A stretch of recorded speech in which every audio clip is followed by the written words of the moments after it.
So, Ruth, we're surrounded by books here, thousands upon thousands, and yours are in here, I'm sure. And I know that you edited a really exquisite little series of books for the Modern Library of some semi-forgotten food classics. And I'm wondering, among those, whether you came up with a favorite after all was said and done. I think the one that's closest to my heart is the Pellegrini book. He was an amazing writer, and he was so far ahead of his time. An unprejudiced palate. And of course, he was a totally prejudiced palate. I mean, he's just sort of exhorting people to pull out their lawns and put in gardens and to use olive oil, which at that point you could only get in a pharmacy, and to hunt and to catch rabbits and to cook food from scratch. What's good food writing to you? Good writing. I mean, I sort of resent the whole notion of food writing.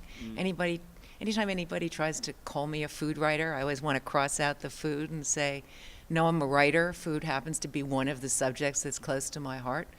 But I think that everybody eats, and everybody has something to say about food. And so I went to writers I really liked and tried to persuade them to say something about food. It's a very, as you know, writing about food is very difficult because you're talking about something that's really intangible. And it takes real talent to do it well.